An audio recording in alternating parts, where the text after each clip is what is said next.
ದೇವರಾತ್ಮನು ನಿಮ್ಮ ಜೀವಿತ ಕುರಿತಾಗಿ ಮಾತಾಡ್ತಾ ಇದ್ದಾರೆ. ಜೀವನದಲ್ಲಿ ಎಲ್ಲವನ್ನು ಕಳ್ಕೊಳ್ಳಲ್ಪಟ್ಟಿದ್ದೀರಾ, ಎಲ್ಲ ಕಡೆ ಧಿಕ್ಕರಿಸಲ್ಪಟ್ಟಂಥವ್ರು ಹಾಕಿದ್ದೀರಿ, ಎಲ್ಲ ಕಡೆ ದೂರ ಆಗಲ್ಪಟ್ಟಿದ್ದೀರಿ. ಲೈಫಲ್ಲಿ ನೀವೇನೆಲ್ಲ ಅಂದ್ಕೊಂಡು ಬಂದಿದ್ದೀರೋ ಯಾವುದೊಂದು ಕೂಡ ಫುಲ್ಫಿಲ್ ಆಗ್ತಿಲ್ಲ. ಲೈಫ್ ಒಳಗಡೆ ಸಾಯಬೇಕೆಂಬುದಾಗಿ 3 ಸಾರಿ ಪ್ರಯತ್ನ ಪಟ್ಟಿದ್ದೀರಿ ಎಂಬುದಾಗಿ, ಲೈಫಲ್ಲಿ ನನಗೆ ಯಾರೋ ದಿಕ್ಕಿಲ್ಲ ಎಂಬುದಾಗಿ ನೀವು ಅನುಭವಿಸ್ತಾ ಇದ್ದೀರಿ ಎಂಬುದಾಗಿ, ನಿಮ್ಮ ಸರಿಯಾದ ದಾರಿ ನಡೆಸುವಂತಾನೆ ಹುಡುಕಲ್ಪಟ್ಟಿದ್ದೀರಿ ಎಂಬುದಾಗಿ ದೇವರಾತ್ಮ ಹೇಳ್ತಾ ಇದ್ದಾರೆ.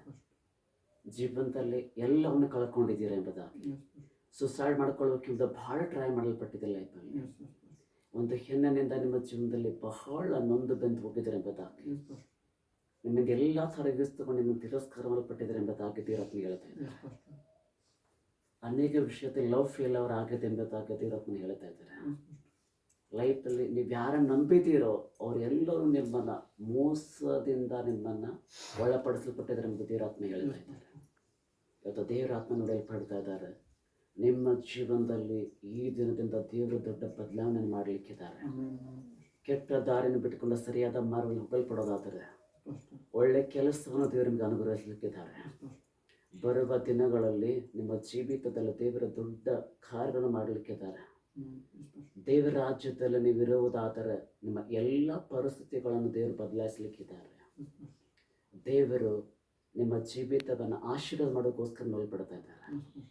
ನೀವೇನೆಲ್ಲ ಇಲ್ಲ ಬೈಕನ್ನು ಇಟ್ಕೊಂಡು ಬಂದಿದ್ದೀರೋ ಅದನ್ನೆಲ್ಲ ದೇವರು ಫುಲ್ಫಿಲ್ ಮಾಡ್ತಾ ಇದ್ದಾರೆ.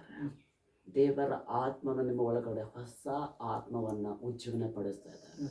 ಹೊಸ ಬಲದಿಂದ ದೇವರು ನಡೆಸಲ್ಪಡ್ತಾ ಇದ್ದಾರೆ. ನಿಮ್ಮ ಜೀವನದಲ್ಲಿ ಏನು ಕಳ್ಕೊಂಡಿದ್ದೀರೋ 10ಕ್ಕೆ 30ರಷ್ಟು, 30ಕ್ಕೆ 60ರಷ್ಟು, 60ಕ್ಕೆ 100ರಷ್ಟು ನಿಮ್ಮ ಜೀವಿತ ಆಶೀರ್ವಾದ ಪಡ್ತಾ ಇದ್ದಾರೆ. ನನಗೆ 2 ಜನರ ತಾಯಿ ಎಂಬುದಾಗಿ ನನಗೆ ಗೊತ್ತಾಗ್ತಾ ಇದೆ. ಮನೆಯಲ್ಲಿ ಹೊಂದಾಣಿಕೆ ಇಲ್ಲ ಎಂಬುದೇ ಗೊತ್ತಾಗ್ತಾ ಇದೆ.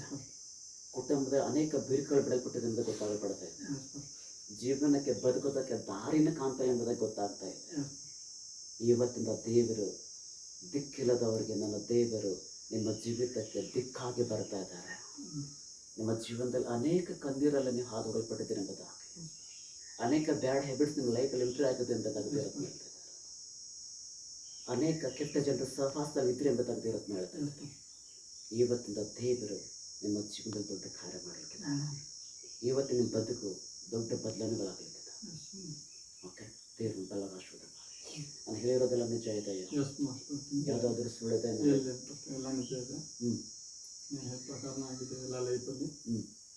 ಎಲ್ಲರೂ ಯೂಸ್ ಮಾಡ್ಕೊಂಡು ಬಿಟ್ಟಿದ್ದೈತಿ. ಫಸ್ಟ್ ಮನೆಯಲ್ಲೂ ಹೆಲ್ತ್ ಪ್ರಕಾರ ಇಬ್ಬರು ಮಮ್ಮಿ ಇದ್ದಾರೆ. ಅವರು ಈಗ ಯಾರಿಲ್ಲ, ಪಪ್ಪ ಮತ್ತು ನಾವಿಬ್ಬರು ಇರೋದು ಮನೆಯಲ್ಲಿ. ನಾವಿಬ್ಬರು ಅಂದ್ರೆ ನಮ್ಮದು ಅವ್ರಿಗೂ ಈಗ ಹಂಗಂದ್ರೆ ಅವ್ರಿಗಾಗಿದ್ದೆ ನಮಗಾದ್ಮೇಲೆ ನಮ್ಗೆ ಇಷ್ಟಪಟ್ಟಿದ್ದು ಅವ್ರು ಕರೆಕ್ಟ್ ಆಗೈತಿ ಹೇಳಿರೋದಿಲ್ಲ. ಓಕೆ, ಇಲ್ಲಿ ಬಂದಿರೋಂಥ ಉದ್ದೇಶ ನೀವು ಫಸ್ಟ್ ಈಗ ನೀವು ನಮ್ಮ ಫೋನ್ನಾಗ ಕಾಲ್ ಮಾಡಿ ಹೇಳಿದ್ನು. ಫಸ್ಟ್ ನಾವು ನಮ್ಮ ಪೂರ ಜೀವನದ ಇದನ್ನ ಹೇಳಿ ಫಸ್ಟ್ ನಮ್ಗೆ ಇಟ್ಟು 1 ವರ್ಷ ಫಸ್ಟ್ ನಾ ಮಾಡಾಕತ್ತ ಉಪವಾಸ ಪ್ರೇಯರ್ ಮಾಡಿ ಎಲ್ಲ ಮಾಡಿ ನನಗೆ ಒಟ್ಟು ಇದನ್ನ ಹಾಕಿಲ್ಲ. ಫಸ್ಟ್ ನನಗೆ ಯಾಕೆ ಹಿಂಗೆ ಆತೈತಿ, ಡಿಪ್ರೆಷನ್ ಹೋಗ್ತೀನಿ ಫಸ್ಟ್ ಅಂದ್ರೆ. ಇಷ್ಟೆಲ್ಲ ಮಾಡ್ರು ನನಗೆ ಈ ಎಲ್ಲ ದೇವ್ರ ಮಾಡಿ ಬಂದ ಲಾಸ್ಟ್ ಈ ದೇವ್ರ ಕೈ ನನಗೆ ಇದು ದೇವ್ರ ಕೈ ನನಗೆ ಹಿಂಗೆ ಮಾಡೋದು ಅಂತಂದು ಲಾಸ್ಟ್ ನನ್ನ ಫ್ರೆಂಡ್ ಪ್ರೇಮ್ ಮೂಲಕ ನನಗೆ ಸಿಕ್ಕೈತೆ ಫಸ್ಟ್.